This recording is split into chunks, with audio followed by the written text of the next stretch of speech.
Welcome everybody to the Real Deal podcast, a Real Madrid podcast, and I'm your host Loconte. I'm joined by Yer. Welcome, man. Hey, man, thanks for having me on again. Here we Yeah, are. what a week we have had, you know? Ma- Man, what a week. What a week. Honestly, I Yep, forgot a we were roller going live. coaster. I forgot we were live because I remember we were just talking about it, right? Yeah, exactly. Where it comes down to. Interesting, right? First of all, let me address the comment. Appreciate the comments for my microphone. This was always the microphone. I'm just very smart with the placement of it. So, yeah. Second of all, kind of the last past 6 days, I want to say, started with that derby, like that result. Then a roller coaster of a 10 hours flight. Then we get into a lot of things, like literally a lot of things happening just in between a few days. And it's kind of like sometimes you're a Madrid fan, right? And you start thinking, like, what the hell is going on here? You know? It's unbelievable. And it reminds you the roller coaster ride of being a Real Madrid fan. From Saturday to Wednesday, your life can literally go from the best to the worst part. Exactly. Like we went It's like amazing. Alonso, you have changed my life, this and that. So we absolutely suck. We can't play big games. We can't do this. We can't do that. And you know what's the worst thing out of this all, right? Is the media aggregators. It's just Man. like they needed a scapegoat. They It, just needed a player that they can blame. Vini was pretty hard because he still has some numbers to throw at your face. And I think they have kind of done the whole Vinicius spiel at this point. So they went like, who's a good player who's underperforming right now, who has a high role as the second captain? And they just went like, oh, there's Federico Valverde. So let's try and steer some things up with him. And it's just like, it's frankly insane. It's the fact genuinely insane what they're trying to do. and really I think you bring up a couple good points there because the fact that Xavi Alonso had to address this in a post-game press conference was where it kind of started. And then the media doing what it always does from there, took the quote, chopped it up, only showed a part of it, and then ran with it. From that point forward, social media absolutely exploded. We had Couleurs asking us about Fede Valverde. We had Madrid fans talking about, is Fede Valverde not good enough to be a Madrid player any longer, forgetting 7 years of data to show that he is. And before you know it, Fede has to come out and make a public statement. It's like, come on, where have we gotten to? Like how far away are You we know, from like reality? we could have said a lot of things about his performances. Like I've been on record on this show saying that Fede feels a little bit off on the pitch right now, but questioning his professionalism, that for me is like, okay, you have crossed any possible line. Like this guy has played with injections. We literally have pictures of him with like a swollen leg, just playing injected. And now suddenly he's making demands and he's telling Alonso, okay, I'm just gonna play here and no matter what. And even today on the presser, Alonso was again questioned about, has Valverde made any requests about his position? And Alonso has to go like, well, actually, not really. Every player seems to be happy with their role and they're willing to give everything. And I'm like, where have we gone to? Like, are we really going in that direction? Exactly. It's like, are we really here? Is it, like, have we arrived to this destination? I mean, how did we get here? And I also think, besides the Fede Valverde front, on the Vinny side, it's funny because Chiringuito has been trying to find an angle Anything. continuously. Because remember, Vinny cut off interviews with Chiringuito a while back. He does not take a single question from them. They Yes. showed the clip the other day where he walked right past them as if that was the first time, by the way, right? Chiringuito doing the classic thing.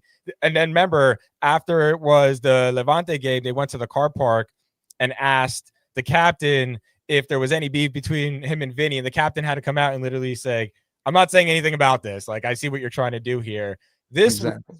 They were trying to show a clip of Xabi Alonso talking to Vinny in training. And then Yes. immediately after, if you see the full clip, Vinny's just smiling. But the way that those Exactly. clips But of they just got that. Lonzo's talking to him in training, so Vinny's they looking can't a find bit an like, angle. They can't find an angle on him this season. I love that, to be honest. We can talk about also he had the assist in the Derby, and his performance in China, let's call it what it is, right? Where you needed a yeah, passport to go to. it wasn't anything. We Yeah, won 5-0. So in the grand scheme of things, really, how much can you even take away from what happened there? We know we're not going to get that type of space at any exactly. point the rest of the season. So like, let's just forget that piece. So they have no angle on Vinny, right? From an on the field standpoint or from an off the field standpoint. So I think that's also another good part, because remember, Chiringuito's also, if not the Yeah, leader don't forget. of the ring.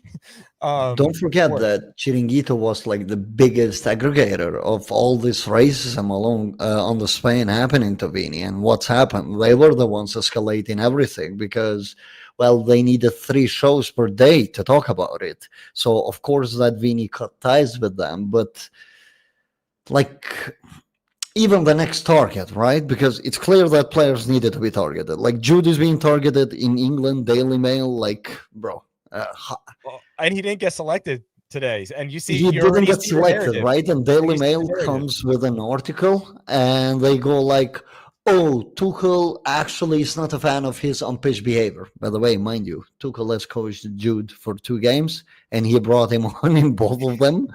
And then Tuchel has to have a press conference, not has to have, he does have his annual press conference, right? And he just says that I understand that there is a level of responsibility with a player like Jude, but I don't think he has enough rhythm for us to disrupt the group of players and what we're trying to build. AK, Jude has his place. I want to test other players on this just so I'm ready for the World Cup next year. And somehow Daily Mail spun it as in Jude's behavior, Jude's on pitch, Jude's this. Like, bro, look, we understand that you guys are hurt that the best English player doesn't play in England. We understand. He took all of your biggest clubs and he told them, no, I'm not going to join you. Like, I know that there is a little bit of pain in that, but to go into direction like it's some sort of a Hollywood was really weird to me. Because the way how It that really was. article was written, I even forgot by who it was written, but that says enough. Uh, it's genuinely written like a Hollywood article where you find, like, a celebrity that's doing drugs, and they are the first ones, like TMZ, like Oh it's yeah, written full like blown that, and he's TMZ. just like, And actually, let's the also be coach honest. just took this article down 2 minutes after you published it. So what was the point of writing it to begin with? And let's also be honest. The only reason why you don't see a front page article about Trent right now is because he's injured. If he would have, Oh, yeah.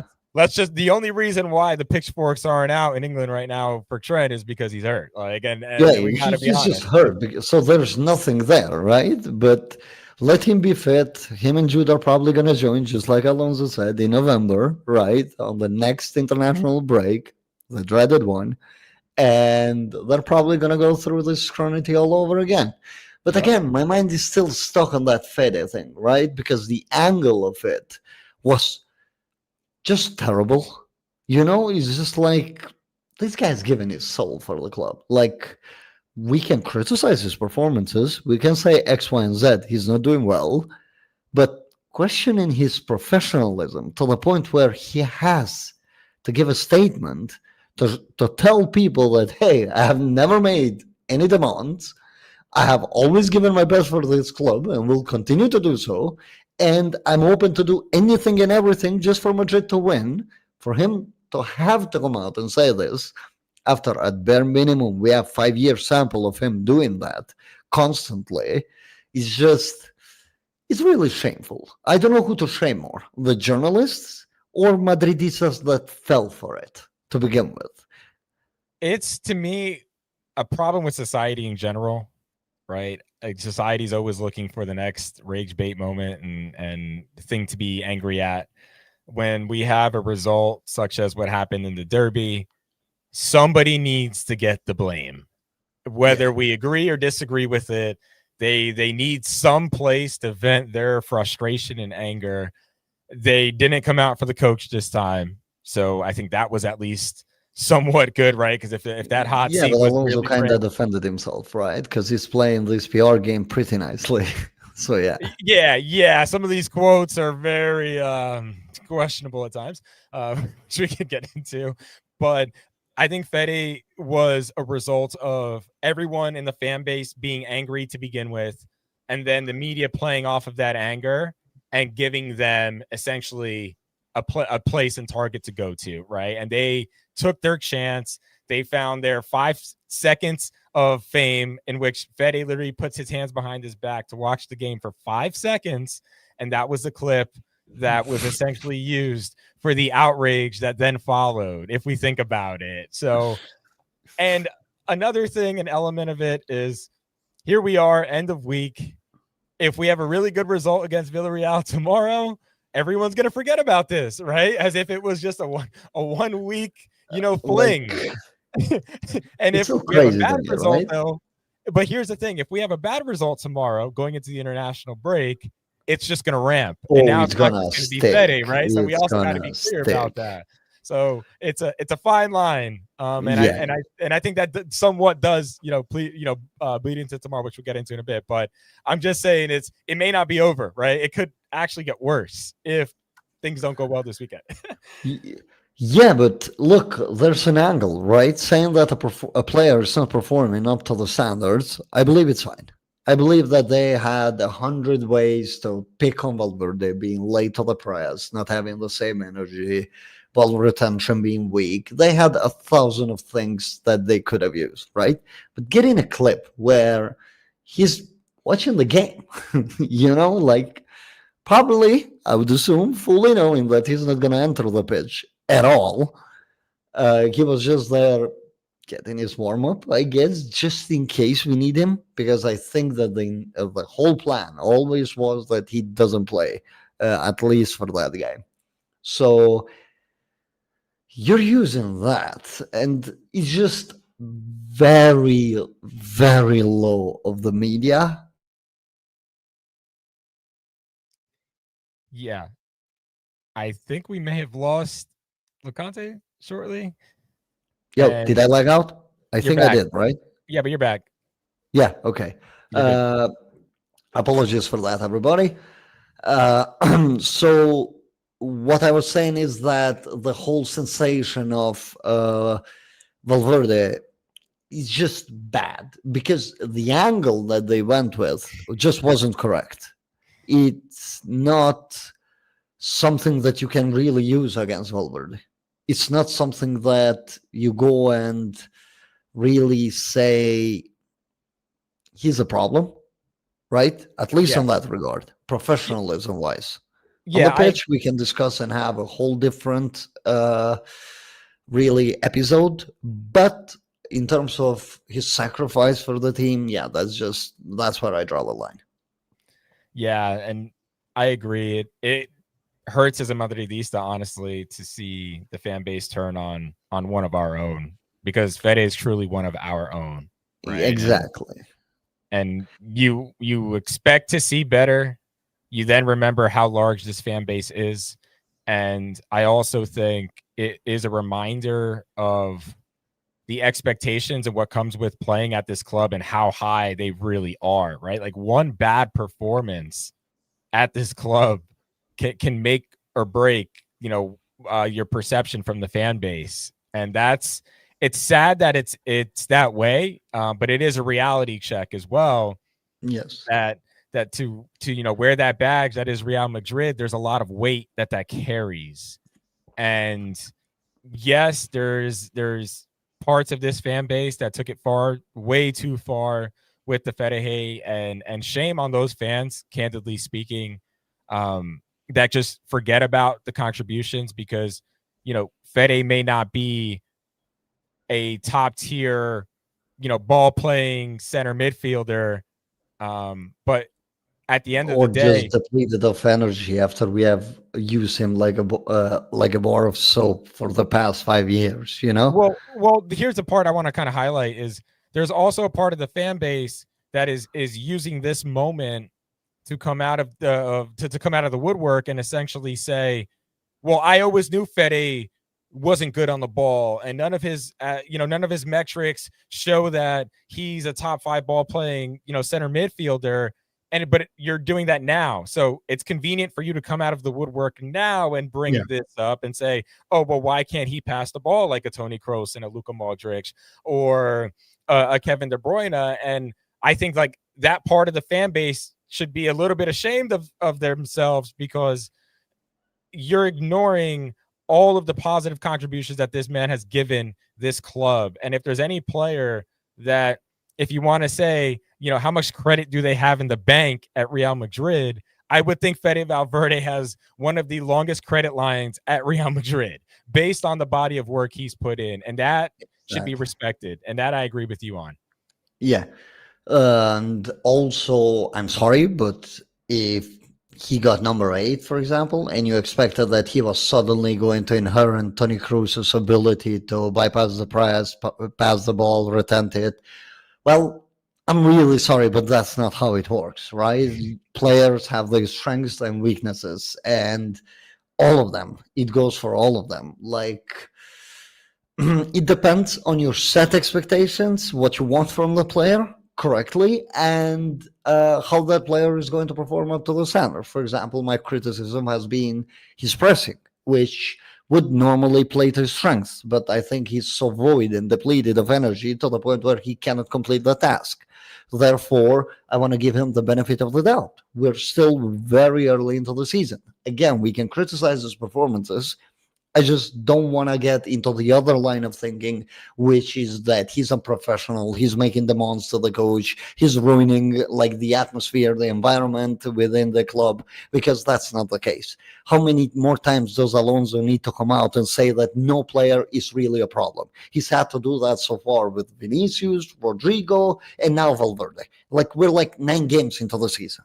Like, enough is enough. The more we realize that these people are humans and that they might not give the best reaction at all times, like Vini when he got subbed off, right? It's a normal thing for a superstar not to want to acknowledge the fact that he might be depleted of energy, or maybe another player is more fit for those circumstances, but even that is being phased out. Therefore, just let's leave it play out. At least us as fans who have gone through the turmoil, a lot of years of suffering, and a lot of years of success at the same time, we should know better than to overreact this way because of one loss.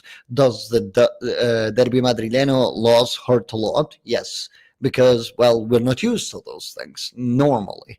But there's another side of it, to let's allow them to respond on the pitch. I don't want to see Instagram posts, right? I don't want to see tweets. I don't want to see any of that. I want to see them taking accountability on the pitch and improving. Like, that's what I really want to see from the coach himself and the players. And that's what I'm expecting to see. Yeah. And you remember, a week ago, I was on the podcast and I said, for the Atleti Derby, I want to see these players with a desire and a willingness to win that game. And I said, that's going to be the big differentiator between the teams. And we saw it play out from minute 1 through 95, right? From every minute of the game, they had more desire, more intensity, and more hunger to prove it on the pitch. And my concern as well, and I don't want to project too far, but going into the Clasico as well, is the same mentality that we've been applying now for far too long, right? We had it in 23-24. Last year, we didn't have it in terms of a mentality standpoint. We saw a different set of tactics, a completely different coach, different players, and the mentality was still lacking. And I agree with you. I want to see the team respond on the pitch the way they did midweek, even though I know it was carrot. I want to see that continue on the pitch. Do your talking there.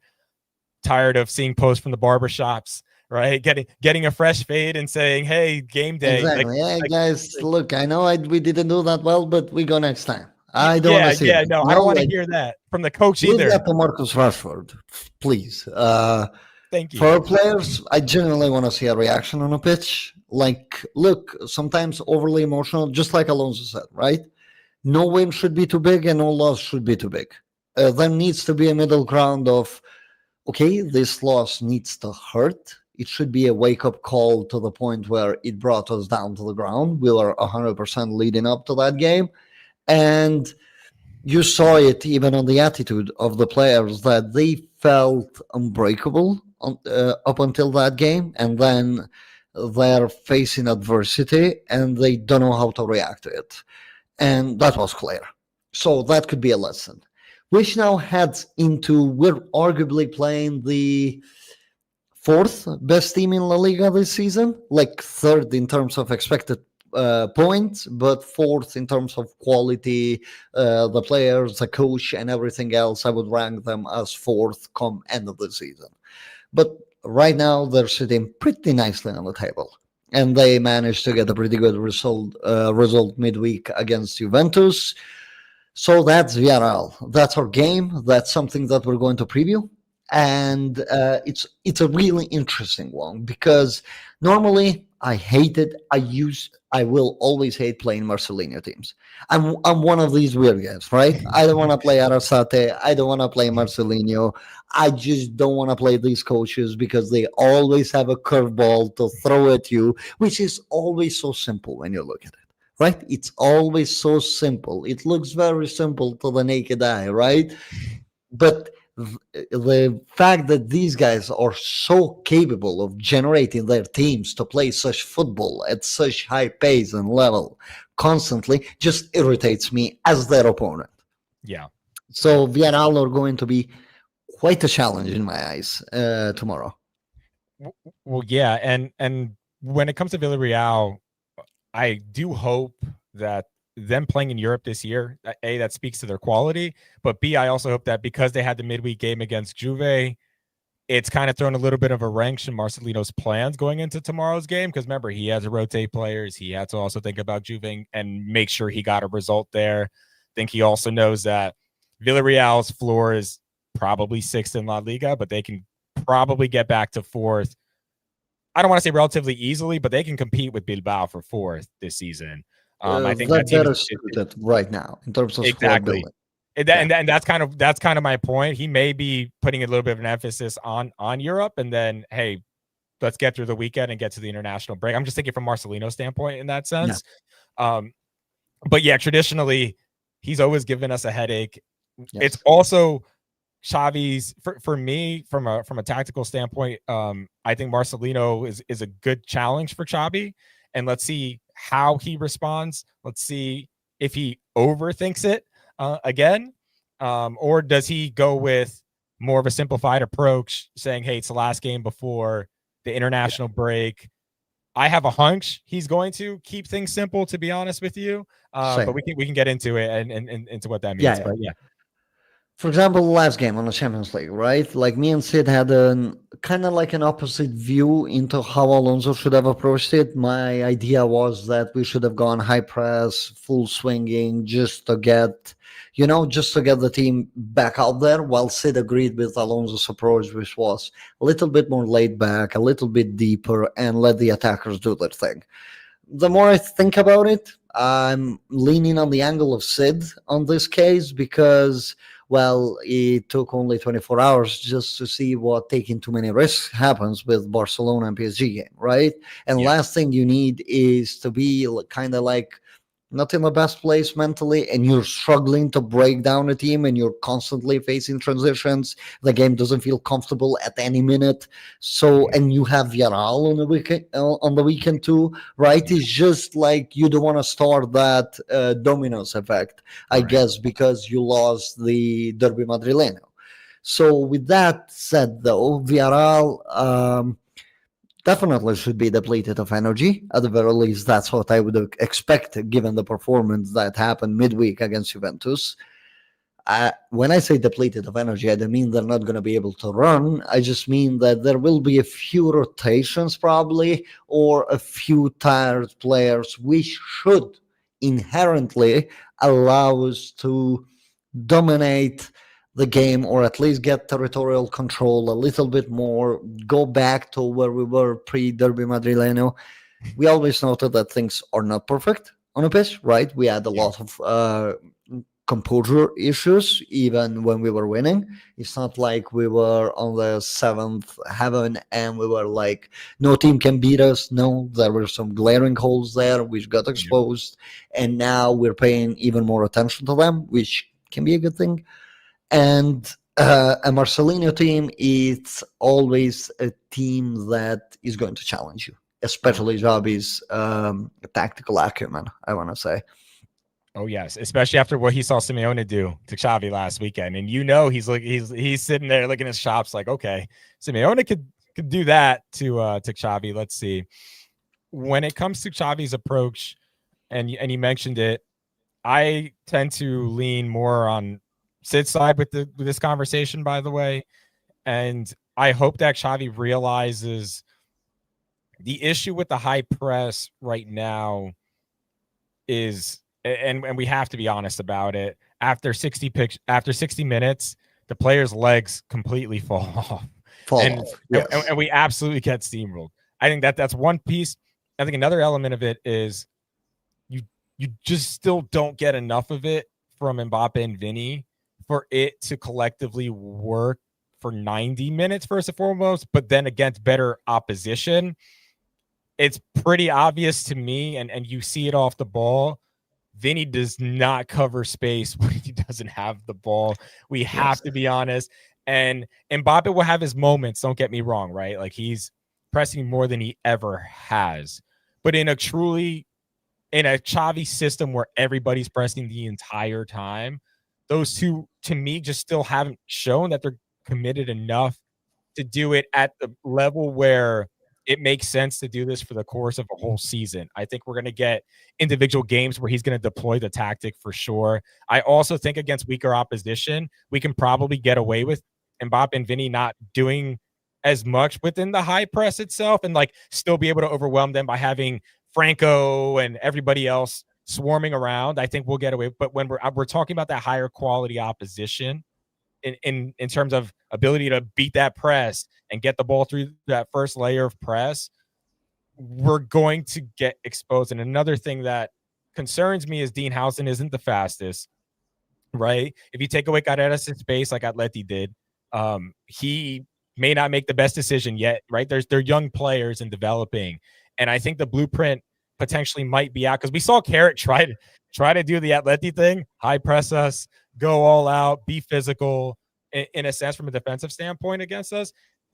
And it kind of worked for the first 15 to 20 minutes, even though they didn't have the quality to really beat us or make us pay going offensively. They were stifling the attacks to an extent until Franco got the penalty. We have to be honest here about what kind of even played out in Carrot. And my concern is, will every team now come out and try to deploy the Atleti blueprint on us, which is essentially be physical with us, press us? So basically, Atleti gave the blueprint against Barca last year and against us this year. Nice.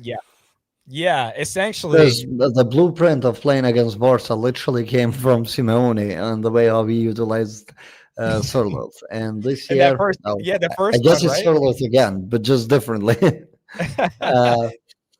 Yes, I inherently agree with the point, right? But it depends on how Alonso sees the team. Like this, what we still don't know. Like this is the problem when you have like a young coach first who doesn't have like 10, 15 years of experience in top football, where you go like, okay, he might go back to this. You have only Leverkusen to really look at. And the fact that we had injuries, right? Injuries are part of football, but this is maybe the first time where he has the full midfield and we can kind of see how the rotations are going to play out. If this midfield sticks for too long before another injury happens, look, injuries are part of football. You have to always account for them. But with Alonso, I really want to see what sort of real identity he wants to use. Like we began with a very high press, but as you said, it was unsustainable. Because once it's March, these players are not going to be able to run at the pace that we were pressing. it was working in terms of getting the results, suffocating the opponent. Like, it's been a while since we have seen Madrid kill teams off and have teams give up. Like Levante gave up against us, Espanyol gave up against us. Right. So that was nice. But there is another side of it, which is, can these players maintain it? And you can only make so many subs, right? And if the whole team is running, you can't replace the 11 players with 11 or 10 to 10 if we're going upfield. Yeah. Therefore, Alonso needs to find a balance between how can I strike each game? Is he going to be flexible? There are a lot of big games coming. Villarreal is one of them. I consider it one of the biggest ones, even though it's at home. Uh, I Yeah. think also for tomorrow, the way how fans are going to welcome the team is going to matter a lot. Or are they, because we know that Bernabeu can be a very hostile environment even for our players. How are they going to actually welcome them in? Are they going to boo them? Or are they going to give them a chance and give them like 10 minutes before they start like, ooh, and the whole stadium is shaking? And you're like, holy shit, that's your team. You're making the opponents feel at home. Look, I actually appreciate that side of the fans because it definitely does make players stronger mentally. Like Chouameni Like is like a Chouameni. prime I was gonna example. say Chouameni. Yeah, it's like that can have its positive effect, but it can also negatively impact. It just depends on the player, on the situation. I don't think that it's the end of the world with that loss. Again, they bounce back tomorrow. Let's say like a 3-0 win. Let's just say that, right? And you're heading into international break chilling. You just know that you're back to being good, Yep. or there are no real question marks left. Fans are more comfortable with the team. And then you enter that phase of Getafe away, Juventus, Barcelona, and The all of these tough schedules that are awaiting post the international break. So tomorrow's result genuinely means a lot because it's between what sort of feeling are we going to have for the next 2 weeks now, and we're going to Getafe away to begin with. So yeah. you get a good performance and a good win, and there's calm, right? You get bad performance and maybe a bad result to go with it. It's really gonna be ugly. Well, what I really loved was Mbappe's quote after the Carrot game, in which he spoke about how today's results. It's essentially he's inferring, or I'm inferring here, that he said Wednesday really didn't matter. Like, we're still thinking about what happened last Saturday, which I guess you can interpret it two ways. Either like from a good way, it's like all like good to know that what matters and what counts. But then like Yes. bad, like I need you to also get over it. Like we have another game coming up on Saturday. And when it comes to, I think this idea of what we're going to line up tomorrow, I think there's a question on this. We could save that for later.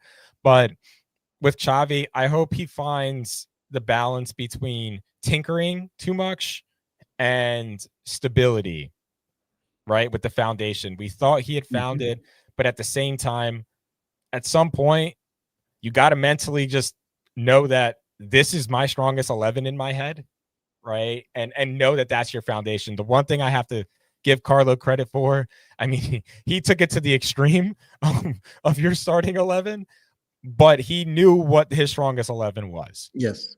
And I he mean, would that use takes a that. while, right? Even Carlo, when he came the first time or the second time, needed a little bit of, like trial and error. For example, like Zidane's second stint came at perfect time, in my opinion, because he had that dead season to test the players out, right? And then he had a preseason, and he went into the season fully knowing that, okay, if this doesn't work, I can always fall back into this, which is when we got like the Valverde starter introduction into the team.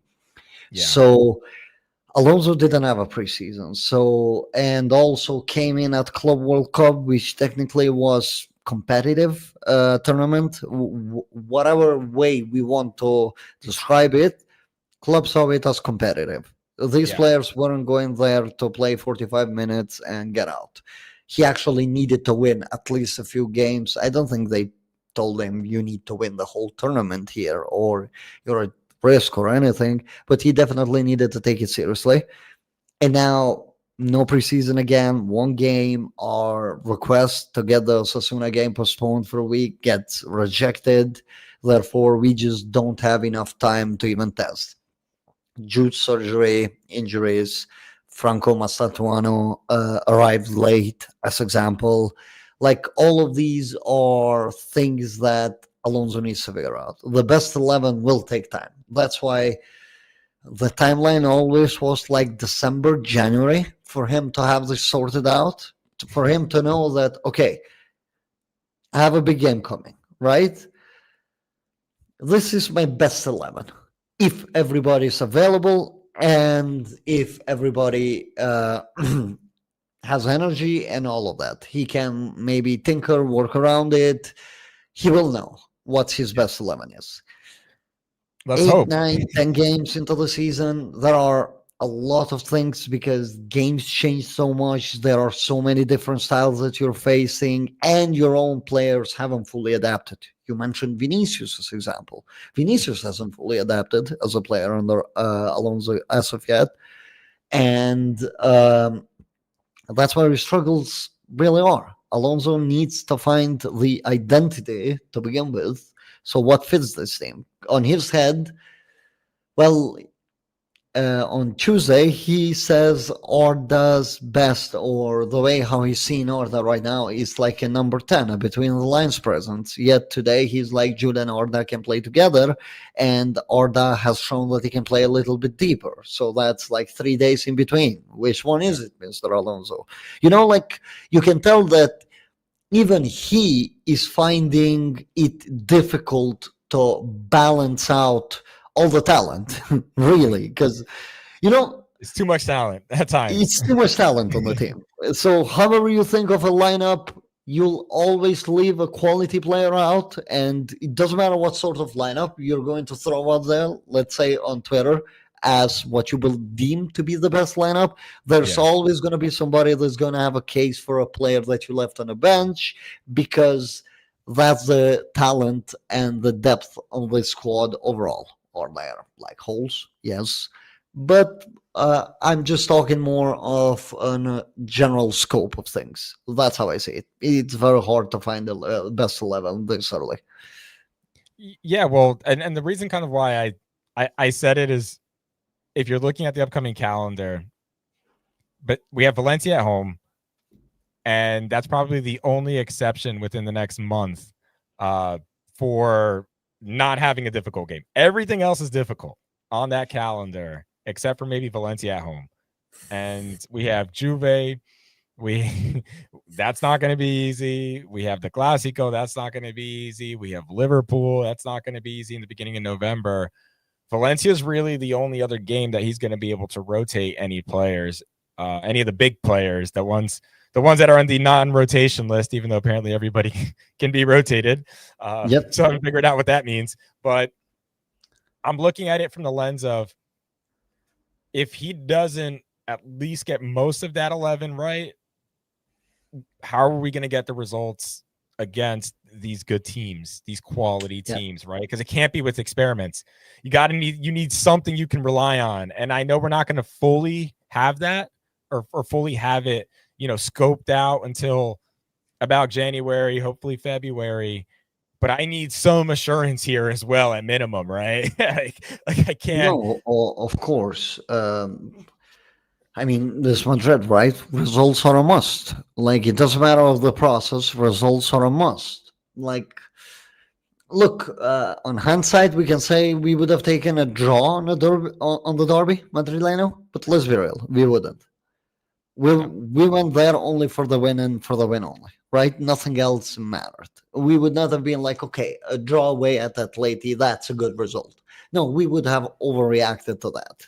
So let's say a few things would have gone right in that game. And we had the lead at one point, but it's just what I'm saying is that it's a combination of everything. I think that right now, as it currently stands, the mental side with the players is a little bit more important than the tactical side of it. Like, to quote Sid again, if you can grind the results out without really having a fully polished way of playing. That's completely fine, but you need to grind the results out. How do you grind the results out? You need to have like a mental resilience for these players to be able to pull it off on constant basis. And when I say constant, I mean every 3 days, quite literally.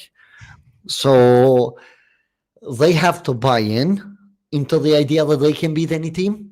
At the same time, they need to adjust tactically to be able to perform on later stages. But yes, the post this international break coming up, it's kind of like not do or die situation. It's too early to say do or die into anything, but it's that schedule where everything is jam packed into like one giant hole which you need to get out of. So that's what's expecting the team. But that also gives the importance of tomorrow's game even bigger. You need to win at all costs, really.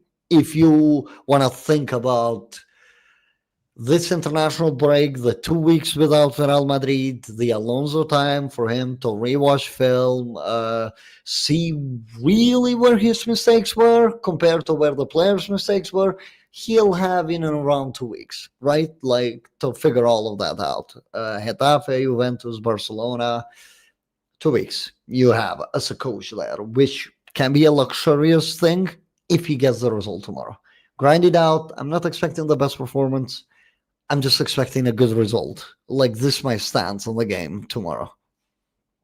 Yeah, absolutely. I couldn't agree more with you in that sense. If you go in with the right mentality tomorrow, and if Alonso, from a tactical standpoint, plays it safe, quote unquote, we should be able to get the result. And the big part is to what you said. When you're at Real Madrid, we all know this. There's on the field results, but 95% of what we talk about as Madrid fans is what happens off the field, from the fans to the pressure from the board to everything else that happens day to day with this club that drives us all crazy. If you have a chance to cut the noise, go into the break with the clear focus, go away to your international teams, and for the players that don't, go take a quick holiday to Ibiza, right? Go clear your mind. Noise free. Your Instagram comments are not going to be flooded with vile Madrid fans that are out there, right, blaming you for the result. You have a chance to essentially go from a week ago where we were down in the negative to being able to come back for the next month of tough games that we have and be able to apply Xavi's hopefully learnings that he's going to be, studying during the international break, what works, Right. what doesn't. And the last thing I'll say on this piece, on a side note, is can we Madridistas please put the brakes on our praise for Dean Howson, Alvaro Carreras, and allow these players to grow into the players that they will be. Because I feel within the first 10 games of this season, some of the takes that are being placed by Madridistas and being pushed forward by Madridistas are on lists that they will get to one day in terms of world class and potentially, world 11 status players, but let them grow into them. We saw with Atleti that there are learning curves that need to happen with both players. And we don't need to be too negative about them. I just want to make sure we're realistic at times and that we're not like opponents, fan bases who deem every net new youngster in the squad as the world's greatest. I think we have to give them time to grow into it because they both have the potential. And I think that's the good part, is that the ceiling is extremely high and so is the floor with both of those players. I just want to make sure that we don't put unrealistic expectations on them, and then we come back in a month from now and and they're the new Fedes, right? Like they shouldn't be. We're hammering them, yes. Hammering them, right? Because you put this expectation that this is, Virgil van Dijk of Real Madrid, or this is Nuno at PSG. Like let's let them grow. With that being said, because I think that bolts into that what I'm saying with being able to go into the international break nice and clear if we get the result that we need tomorrow. And that's where it starts, right? It's like we need that result. I like today what Vinny posted, right? He was playing FIFA with Fede and a bunch of Real Madrid players. It looked like the harmony's good in the locker room. I like to see that piece. I want to keep that piece. That's what matters. if we don't get a result tomorrow and the noise really ramps up and we Oh, take yeah, a that heavy Clasico PlayStation is defeat. getting thrown out of the window. You know what I mean? Well, But yeah, and you can look at the timeline, right? If we go into this international break after a loss tomorrow, the next month until the Clasico is going to be negative, no matter what we do against Getafe, exactly. Juve. There's no way to spin it positively. Even if you beat Getafe, you beat Juventus, you're comfortable. Everybody is still going to claim you can play big games. You lost to Atleti, you lost or drew to Villarreal at home. Therefore, the importance of the game lies beyond the 3 points because the league season is very hard, very long. Just like we drop points, our opponents are going to inevitably drop points. Like that's just the nature of the league. But you don't want to be headed into the biggest game yet with fans that are out there for your neck. Quite literally. They're out there for your neck, like your own fans. Like add the opponents there, and you're basically playing against everybody, not just the opponent. Because it adds another layer of pressure into you don't only want to win at that point, you also need to be dominant. You can't sit back. Like, remember with Ancelotti when we beat them 4 times in the season, right? Nobody seemed Wonderful. fully happy with the performances except the Supercopa one where Vinicius scored the first half hat trick, right? Yeah. Even though we won all 4 Clásicos, we always had the, oh, I hate these players because they slow it down. We never really go for the 5 to 6 score lines, right? And that was a team that hammered them 4 times. Do That you was a team that really lost want to twice, by go the way. into That team lost twice, by the way, in the season, right? Playing that way. exactly We right? they lost twice. And do you really want to go into an El Clasico while you have basically you have like 4 points? Let's leave it at that. Let's assume Barca wins at Sanchez Pizjuan. They are 1 point ahead right now. We lose to Villarreal. Let's say Barcelona wins. It's 4 points. We beat Getafe. We beat Juventus. Whatever. None of these are gonna matter to the fans. The result against Getafe is not gonna matter to the fans. Juventus game is not really going to matter to the fans because of the Champions League structure, really, and the fact that it allows you to make up for mistakes. Uh, so, with all of that being said, Villarreal game is definitely a game that we have to win no matter what. Like this is the last Yep. time that I'm saying this because I've said this about 10 times on this podcast before. We have to win. Like, there's no other choice. You have to grind out the result. I couldn't agree more because the cloud that will hang over this club, our conversations for the next month will be along the negative mindset and thought process, unfortunately. And I don't see how that clears up unless we get a good result against Barcelona or a Liverpool. And that is unfortunately at minimum 4 weeks away. So Yeah. we have a long way to go. And I'd rather the team continues building from what we saw midweek. We get the result that we need. I'm not going to put a score prediction. you might want We're to. not doing that today. No score predictions steering today. clear. We were all wrong. We were 0 for 3 Yeah. last week. So We're still clear of that. I agree. So, okay, I think that the reason why we didn't fully touch into the VRL thing was also because we have questions for the mail from the mailbag for this game itself. Yep. Therefore, it's time for us to go there. So I'm going to start by the order here, which X/Twitter has given us. By the way, guys, every Friday we're gonna have this show, so make sure you go on the Twitter and leave those questions for us, so they get answered during the show on Fridays. So let's start. Talking Madrid with 3 questions. The first one is thoughts on Gilberto Mora's links. Personally, haven't seen them, and Yeah. I'm not sure what to make of them. Really, that's my answer. Yeah, I don't know how I haven't seen any credible sources post. If you have credible sources, please DM them to me. Yeah. Okay. So personally, I haven't seen them, and I'm not sure what to make of them either. It just feels like they can throw any name out there right now. with the tabloids because it's just gonna stick. Yeah, So what's yeah, his contract status? We'll start there. Does he need a renewal? if he's a free agent next summer, I'm more likely to believe it. If you were in, oh, okay, this thought intriguing one. If you were in charge of squad building and had unlimited budget, so you're playing FIFA, who would you buy to complete our current squad? Ooh. Complete our squad like on October 3rd, 2025 or Yes. next summer? What's the timeline? Uh, ooh. Oh, okay, so there's no transfer window open, right? But let's go a few months back, right? Let's Okay. go last summer, the summer that just passed. We Okay. splashed quite a bit of money. Dean Housen, Adelaro Carreras, the wages, signing bonus on Trent, also paying Liverpool that 10 mil to get him early, yada, yada, yada. So we're Okay. adding into that you have unlimited budget and you have full control. Who are you signing? First and foremost, I'm getting both the PSG's fullbacks this past summer. Both of them, give me Nuno and Hakimi. Fullbacks. Yes, I would get the fullbacks if I had an unlimited budget this past summer. Right, we don't have Carreras yet. We don't have Trent yet. Yeah. Yeah, No. You have the signings. So this is the squad.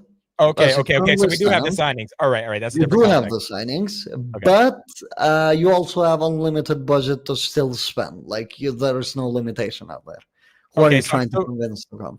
So I'm still getting the fullbacks and then making Trent the backup, and then I'm making Carreras my backup, right? Because then we could apply Xavi's fullback system and see a better version of Frimpong in it, right? And Hakimi. I'm going and getting Vitinha tomorrow for this midfield. Like immediately, go get me Vitinha. And I might even get John Neves as well as my DM and just do the Portuguese double pivot system and go from there. And then get me Erling Haaland up top and figure out who's sitting on the bench. I think we'd be so basically you're just having conversations with Nasser Al Khelaifi. And you're just going like, I want this. Give me the price. I'm gonna sign the check. Going to get Erling Haaland, and then the last person I'm getting is Michael Olise. That's who I'm getting from Bayern. Olise. Okay. Yeah, Interesting. Yeah, my bad. Olise, if I said that wrong. Yeah, it's fine. Okay, personally for me, I'm definitely signing a center back. I spoke about him. Who are you getting? That was out of the table, but Van Dijk, probably. Probably also getting his partner, whom we're linked with. I think that his profile does fit better. So Ibrahima Konate. And I think this squad would have been midfielder like Vitinha away from top of the world. So I would keep the same. I would just probably add Van Dijk, Konate, and just see how this plays out. I'm keeping it more different, I guess.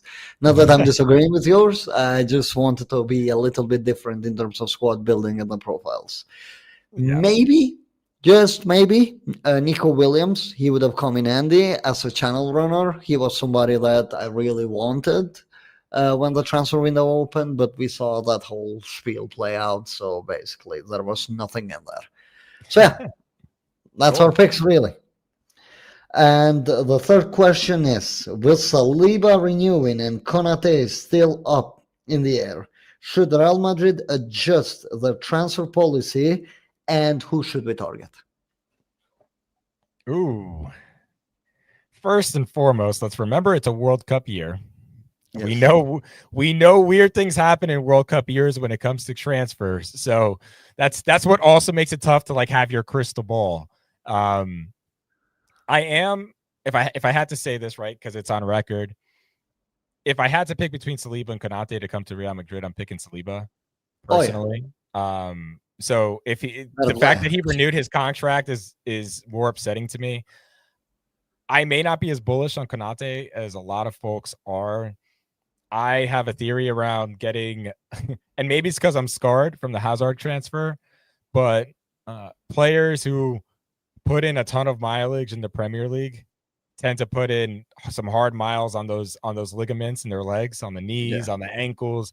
And I just, we've kind of seen it with Rudiger in the past year and a half of what happens. And granted, he started playing a bit later in his career than I think most players. Like we all know that. Yes. But those miles count in the Prem. They do. In my opinion, I think they do, and I think they do wear down players. So I am a bit skeptical of bringing in this big wage, because think about it, right? Like Trent's on the same wages that essentially Fede's on, right? You're going to bring in a center back who's going to be on these massive wages. Do we run into the Alaba situation where he gets an injury? And Alaba would have been like the best choice for your analogy because Alaba was playing since 2011 as a starter, Bayern Munich, Champions League football constantly. So you could see that the millage is actually did start to show even prior to the injury. You had lapses, you had that showing. So, and it's like the little niggles, right? Like, oh, hip for a week, this for a week, that. yeah, exactly. The totality Or not of it, fully fit for like a month straight and just pulling through the pain until he gets back up again. yeah, So I'm a bit concerned. I'm a bit concerned about that. But if I had to sign a center back, I actually you have like to sign Paco. a center back, yes. I'm calling Al Khalifi again, and I'm getting Pacho. I think he's very underestimated as a center back. I think somebody's gonna tell you just go and support PSG. Yeah, that's right, bro. Go get every PSG player. Yeah. Um, I mean, their scouting department has been really good. So yeah, of course. Had two picks on this summer on an episode with Sarbroni. I had Luik Bade and Christian Mosquera as like two Ooh. players that would have been like under the radar, sneaky good signings. Both of them gone now. Mosquera So went for so cheap I too. think La Liga is actually quite good for center backs. Like you can see Alderete with Sunderland from Getafe. La Liga can be sneakily good. Like Inigo Martinez was Barcelona's best center back last season. I don't care what anybody tells me. Inigo was their best center back by far. So, and you can even tell this season that they're missing Inigo's presence a lot at the back. I'm not saying that they don't suffer from the same issues. I'm just saying that La Liga is kind of like your Inigos, your Alderetes, those your Loic Bades, those type of players can genuinely be very useful signings if you're going to bank on the current group, right? Because Yeah, it also depends. I don't think that they are ceiling raisers. I think they are floor raisers. For the most part, it's what you're going to find in La Liga. yeah, More of like a squad player rather than a starter. You can find a starter, but I think it's a little bit more rare and scarce rather than if you're going for somebody like, well, as you said, Pacho or Konate or Upamecano. Depending on where you go, you're kind of aiming for that starter level type of player right. whom you would believe you can start, you can trust week in and out rather than A development that of project. filler. Yeah, Yeah, exactly. exactly. That of filler. So yeah, with that, I think we have answered the first questions. Thank you to Talking Madrid for that. And this is a hard username. Uh, o, O-N Rio with double O's underline. I'm sorry, I messed that up completely. But he's asked, what's your preferred starting 11 for the team? And how would you guys platform the squad if you were Xabi Alonso? Second question is, how would you guys platform Vini and Mbappe in order for them to become successful together as a duo? I put both questions into one because I think that they are interlinked with one another. Because normally, if you're building the team, you're trying to cater towards both Vini and Mbappe being platformed the best. Yep. So, what's your lineup looking like with So those two in mind? I want to yeah, say. for sure. Ooh, because I think there's two formations that we're going to see the most, for either 4-3-3 or 3-5-2. Yeah. And for me, I think in the 4-3-3, my best lineup, sorry, I was just thinking about it for a second, is going to be the back four when healthy. Trent, Dean, Militao, Carreras. We're going to have the three in the middle be a double pivot with a 10, in my opinion. I think it's going to be Chouameni And I hope this player goes back to his natural instincts as a midfielder and can be Jude Bellingham in that role next to Tchouaméni, with Arda in front of them, playing essentially the 10. You put Franco on the right, Mbappe up top, and you put Vinny on the left. Because I think the chemistry is getting better between Vinny and Mbappe, actually. And I think it's overblown not having that connection. We're seeing it game in, game out. Even last game, they both had a key pass for each other to score a goal, right? In that sense. And I still think in the 4-3-3, you can get the best by being able to isolate Vinny on the left wing, go one-on-one with his fullback. Where I still think Vinny has to grow in that role, though, is he needs to recognize when Carreras is making those overlaps and look for Carreras a bit more than my liking so far. And I think Vinny's going to learn that, right? He's learning how to play with Mbappe. I think he's going to learn how to play with Carreras there. And then Mbappe, he's just a cheat code right now. You can put him in kind of any formation as the striker right now, and he's going to find goals. So I'm not even really worried about how to get the best out of Mbappe. He's fine in that role. I think he's platformed perfectly. Yeah. And then the thing with Franco in the right channel is he's the only player that can really play that channel and have the work rate to do it for a majority of the game. I'm not saying he's going to do it for 90, but he can get you those hard 70 minutes to start, and then you bring in Brahim to do the Brahim things and exploit that tired defender, right? I don't think Rodrigo should be on the right-hand side, and Arda needs to be the 10. Like, let's be very honest. He needs to be handed the keys to the midfield. So you have Arda, Stan, and Jude Deaver. Correct. That's okay. For me, the best team and how we get the best out of those two on the left. And my other issue with Jude in the 10 hole, and you see it throughout the game, they start occupying the same exact spaces. Him, Mbappe, Vinny. It becomes very left oriented, almost too much.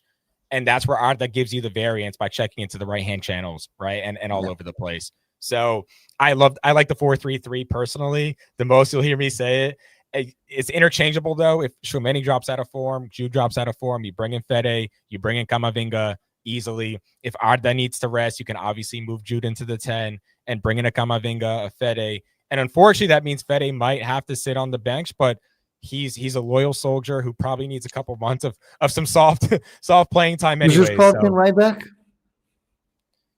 Over Trent? Carvalho or Trent? Who you're starting? Or did you already say Trent? I said Trent, and that's just because Carvajal. Okay, I'm sorry. I must have missed the right back, right? Oh, yeah, no, I said Trent. Sorry, that was the first name I said. I said Trent, Dean, Militao, Carrera. Yeah, sorry. I must have missed that. Yeah, no worries.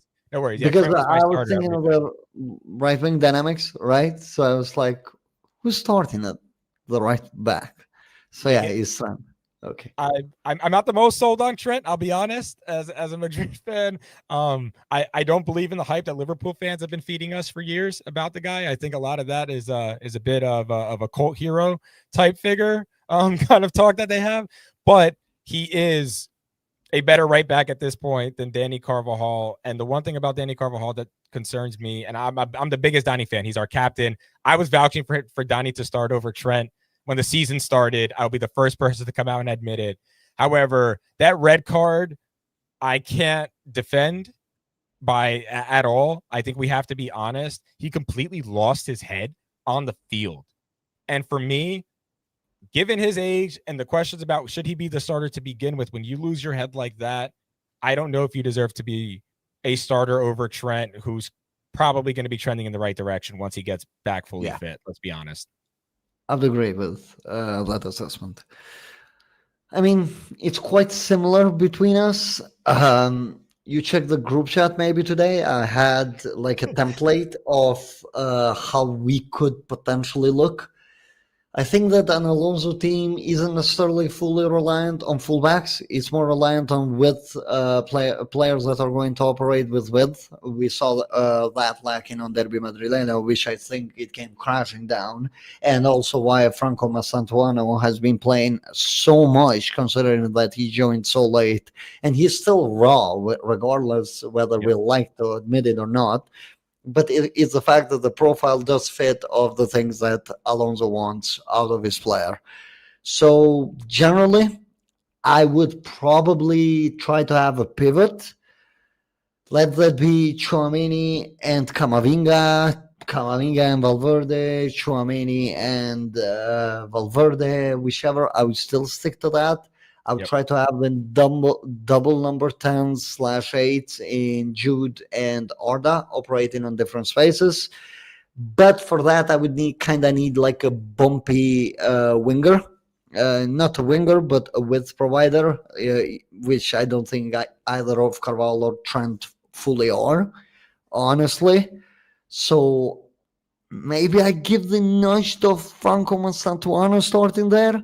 So normally my lineup would look like a little bit more flexible because I would like to have that luxury of dropping Chouameni into a center back role with two players that can fill in the wide roles. So Courtois,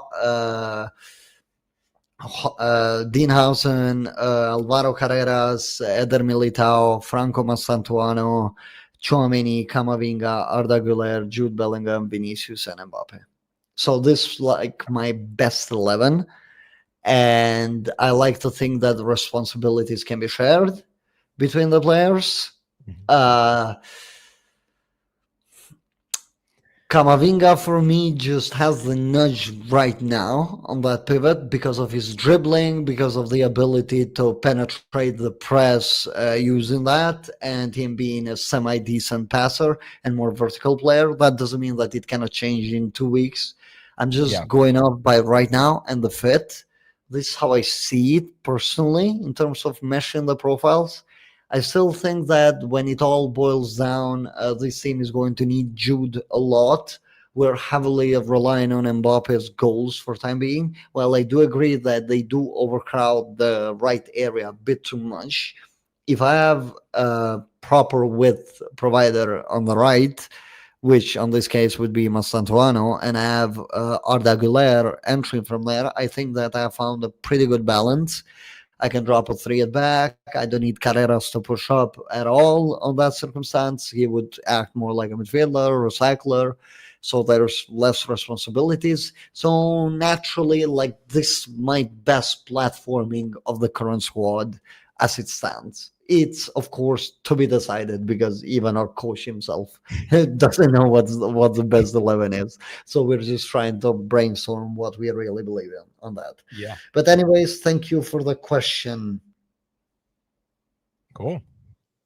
So we can move into the next one, which would be by the real MC. Hi. Against teams like PSG, our current high line can be easily exploited and punished. How can we balance being more press conservative and maintain the threat of fast transitional attacks? Maybe this can be useful in general results against good teams this season. Thanks. Okay, thank you for the question. Do you want to go ahead? Yeah, I think that kind of goes into the reason why I'm picking the 4-3-3. I guess to not really tie in the previous question, but my answer to this piece is the reason why I really think we should go to the 4-3-3 is the team has not fully adopted his tactics yet. And like I mentioned earlier, when I was talking about when we play against higher quality opposition, the tinkering and the high pressing at all times has proven it can get exposed quite bad against that higher quality opposition. And in that classic 4-3-3, a few things. A, the team knows how to play in a 4-3-3. This is Real Madrid. We've been doing it for years, right? So players have it ingrained in their head how to play in the 4-3-3. You sit in the double pivot with a Chouameni, any combination of Chouameni, Jude, Camavinga, Valverde, Dani Ceballos, and we have enough protection in transitions with those players in the midfield, especially if we have Chouameni and Fede out there. The way these guys cover ground off the ball is incredible. I'll say that. But I agree that we need to find a balance between sitting lower in a block, not a low block, but a mid block, I would say more so. Yes. Kind of the classic Carlo approach. The mid block that kind of turns into a low block. But actually working one. Right. And kind of allows you to have the possession, but it's in reality, that's actually an issue because you're going to push your team up against us. You're going to push your line up against us. And then all we need to do now is win the ball back, get it to Arda, and a through ball to Mbappe is a guaranteed goal. right? And this is one thing I think we need to work on. The problem with the high press is that you're pressing them high, but they're still have numbers back. And if we get exposed and leave the space, our defenders, when Militao's not out there, are not fast enough to catch up to anyone. The trade-off. Right? The trade-off. Yeah, exactly. There is the trade-off. And I think it's a higher quality opposition. Madrid has won Champions Leagues this way, baiting you in to thinking because we have the ball that we're going to win. Well, if we allow you to have the ball on the outer channels, right, of zone 14 or anything around the box, if you're 25, 35 yards out with the ball, we'll allow you to have the ball there. That's fine, because you're going to get bored of having it and try to make a pass and beat our defense. You might make a bad dribble. As soon as we turn that over, if Arda's in the right spot when that ball is turned over and we get it to him, or even a Trent can play that ball over the top, Dean can play it over the top. We have Mbappe and Vinny now in transition. And honestly, I think to get the best out of both Vinny and Mbappe, we do need to implement a layer of transition, of sitting in that mid block and allowing them to go one-on-one with the center back or a fullback in transition, and not just win it up high. Oh, but they still have 10 and 11 people in the box behind the ball. Yeah, but that's the issue kind of in La Liga, right? It's hard to judge when the team is not going to come at you, because if you decide to trap them, they're just going to sit there in the middle of the pitch like, yeah, sure, bro. Just pass it around. Yeah, have the ball. I think that's kind of why Carlos' team just was a bit inefficient on the league. It's because it was really unable to win the ball back against these lower quality of opposition. With all due respect, Alonso team seems more equipped for a full 38 game season. But yes, big games are a bit different, and I would agree with you need a more conservative trap setting approach where you send either Vini or Mbappe out and just kind of let them do their thing, really. As you said, Arda can needle that pass, Trent can needle that pass. We can see Carreras and Dean being capable of doing that, and sometimes we have even seen Tchouaméni be able to play a very good vertical ball into the attackers. Even Thibaut. Thibaut. I mean, through clearance, but that counts. Okay, we have here a question from Blackjack1337. Okay, so this kind of like two questions in not in one, but it's more like, I think you touched on it, but still worth given the effort that this person has still put in on this. Okay. So he said, basically the question is about Jude and Arda. So he means they need to find a flow, feel comfortable, because, your main question is lost here, basically, but I can read between the lines and what he's trying to say, right? He's questioning where Arda's and Jude's coexistence and what their roles should be. So first it starts with a quote of Xabi Alonso on Jude Bellingham and Arda Güler playing together.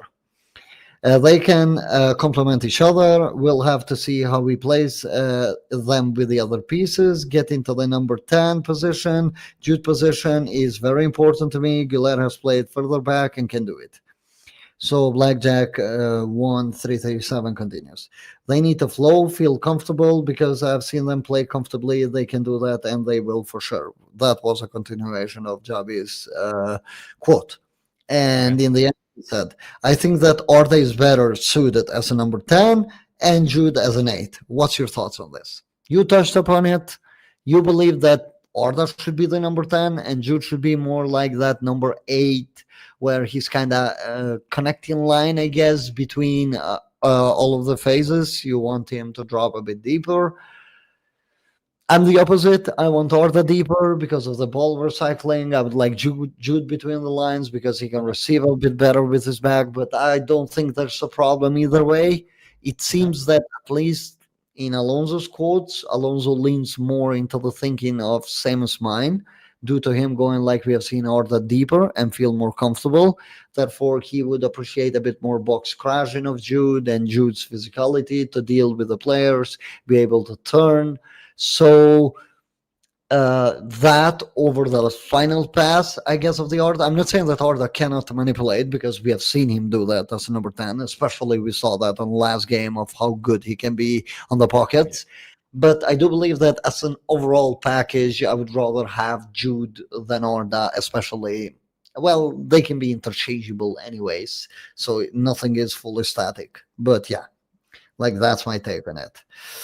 So Shuri Jamaldeen, sorry again if I'm completely butchering your names. So it says, what do you think should be our starting 11? Also, how do you accommodate Jude and Villar in the same lineup? We answered this. Yeah. And there is another multi-layered question, I guess. This is coming from username. Oh, wow. Cal stipulation. Okay, it wasn't that hard. My bad. I expect to play worse. Do you expect players to employ high energy counter press against Villarreal, or would Xabi Alonso play it safe? Would prefer to see the team taking initiative on the opposition, something that was surely lacking last season. And number two is thoughts on Real Madrid's chances on El Clasico and early guess. So, do you expect them to press tomorrow heavily again, which was missed last season, or with Ancelotti in general? And the second question is like early El Clasico predictions, I guess. Well, tune in to the Friday podcast before El Clasico. We'll give you our thoughts on how that game goes. No, I'm just kidding. So my thoughts on tomorrow's game are Xavi, play it safe and conservative. Don't expound any additional energy. Let Marcelino show you his hand. Don't go out there and take too much risk. And then Marcelino, like you said, and then that wrinkle absolutely catches us on the blind side. I don't want to be blindsided by Marcelino tomorrow. He's a very good coach. He's going to be prepared. I do think that Xavi also is going to learn his lesson from last weekend, in which Simeone absolutely outclassed him completely from top to bottom by him taking a ton of risks. And I could see him playing it safe. And we've seen Xavi, and even if you think, right, Club World Cup, he was tinkering with a lot of things. Even more so than we've seen in the season so far this year. I mean, there's been different lineups, but so far you can kind of see the foundation kind of remaining the same in that sense. And I think for tomorrow, I'll say it again. I've said a couple times on the podcast already. Xavi, do not go out there and tinker too much for me. It's not the business end of the season, but it's one of the hardest points of our season coming up for the next month. Do not go out there and Einstein it. Do not Pep Guardiola it. Do not Arteta it. Keep it safe. Go with what Madrid knows. You Just know what value is the player. That's what I'm saying. It's like you don't need to reinvent the wheel for tomorrow, right? Like don't overthink yourself. Go out there and yeah, play it safe. It may not be the most enjoyable game in the world. I'll be honest with you. It depends, right? It's all going to depend. It's very momentum-based type of game. Yeah, I don't want to see a 5-4 game, 4-3 game, even though I think there's going to be a lot of goals. It's not a comfortable and enjoyable game. You want the 1-0, 2-0, but yes, okay, I'm not on the edge of my seat every single minute of this game, but I'm actually quite relaxed over the last 20 minutes at bare minimum. Exactly. So yeah, I would agree with that. I don't expect a very high press either, even though we meet our old buddy Rafa Marin, who I was very high on. So that's going to be interesting to see how he handles the Bernabeu pressure and everything else. So Ryan24 asks, my question is, seeing the Vitinha performance against Barca, why can't Jude be played in the same role like Vitinha? Jude out of all the players.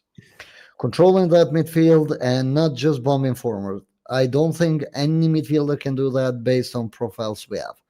I think he kind of answered his own question there. We don't have that profile of player like outside of Ceballos. It's not what Jude does. Wrong. It's not that it's not coachable, but it needs to be within your system as a player to be able to do that.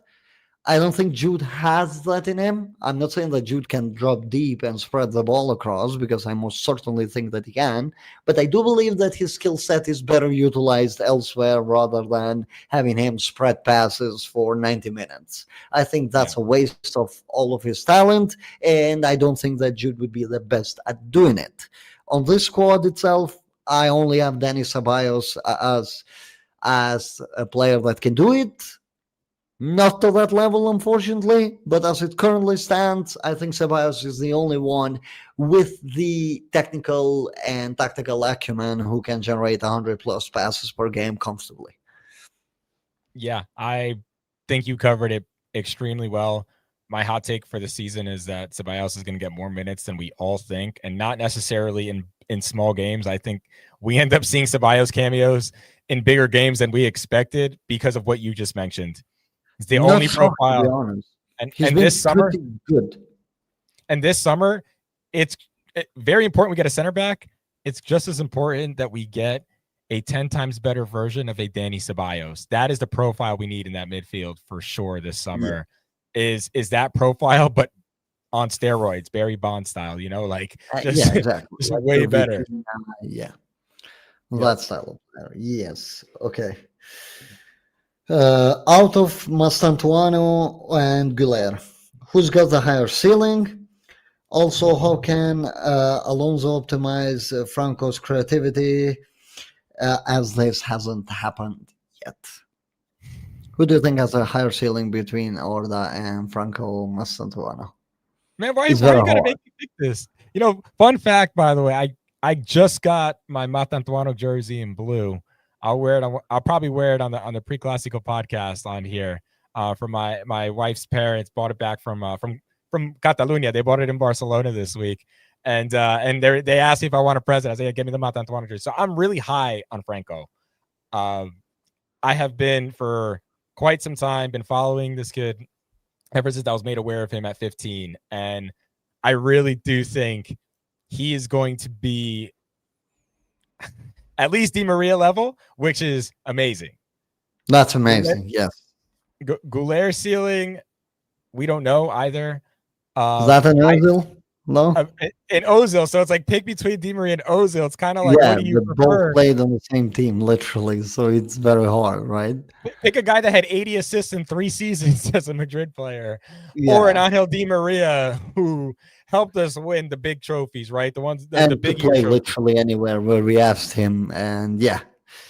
And for me, I'm really torn. I like the Di Maria profile. That's what I'll say. I like the Di Maria profile better. So yeah, I'm torn, right? I do believe that ceiling, Arda could be better, but based on the physical profile and how much that matters, you just gotta give it to Franco Mastantuano in terms of like who's going to be like the better end product by the time when they're 24, 25, 26, if that's making sense, right? Is that physical profile, which not many people pay a lot of attention to, but it does indeed matter a lot. So that's why I'm hedging that way.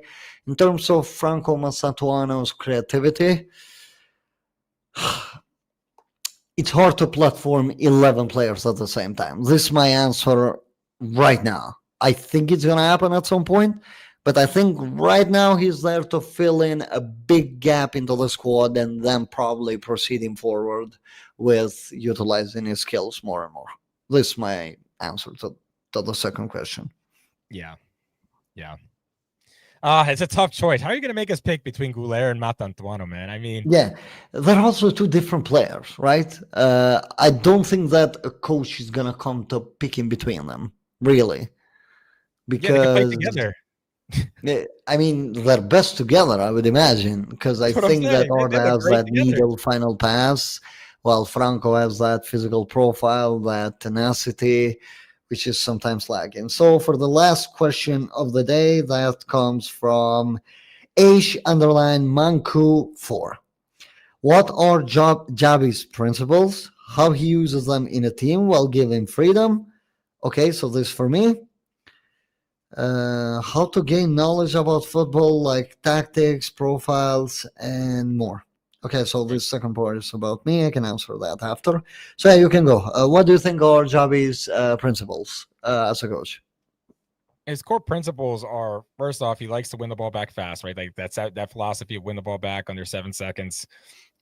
Just kind of like that mindset he fundamentally believes in, as compared to a Carlo Ancelotti who was a bit more conservative in that mid block. Let them come to us, right? He wants to be proactive, not reactive with his football.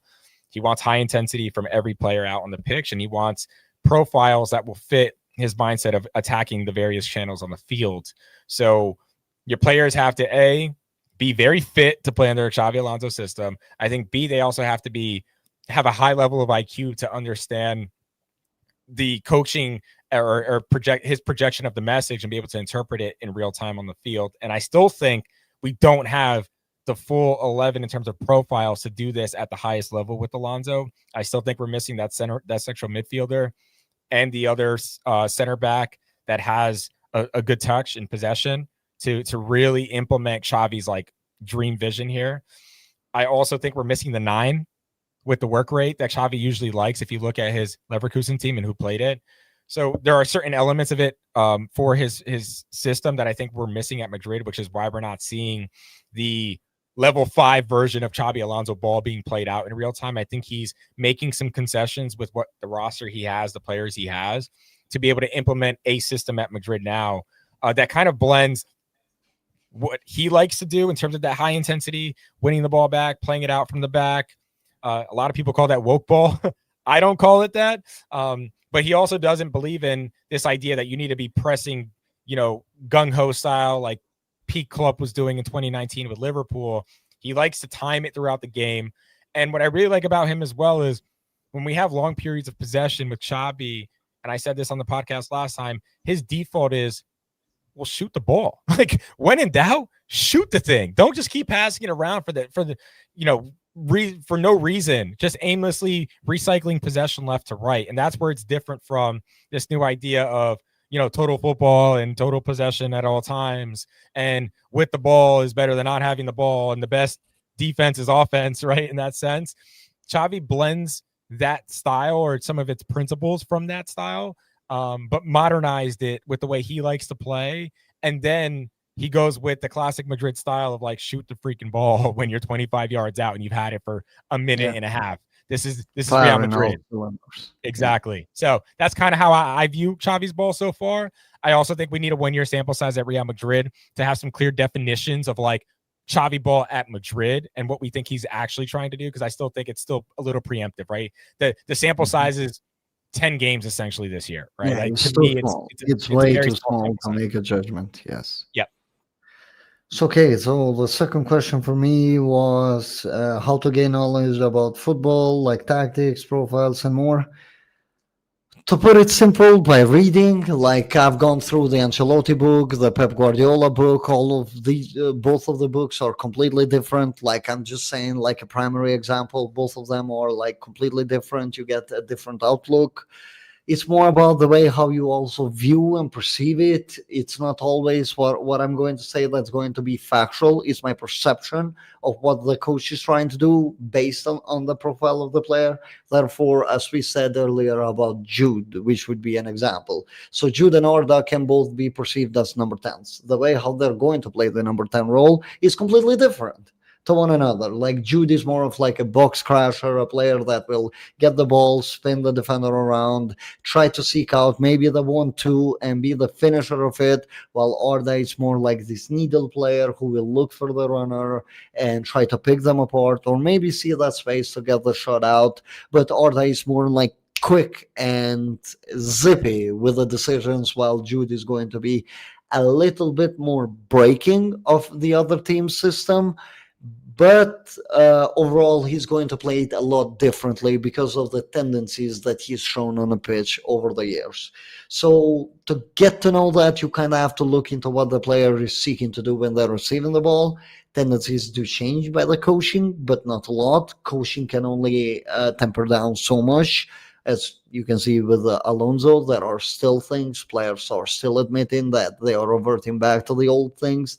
And Alonso is also going to have to understand that there needs to be a certain level of freedom that is given to these players because of the way how they're used to be playing football all their lives. Yep. So yeah, for example, a player that comes from Brazil doesn't necessarily mean he's less talented or less controlling than a player that comes from a Spanish academy, as example. But a player on the Spanish academy is far more developed on the tactical side of things because they get that very early on instead of them getting it at the pro level. So that's why you see like your Pedris, your Zubimendis, your Rodris.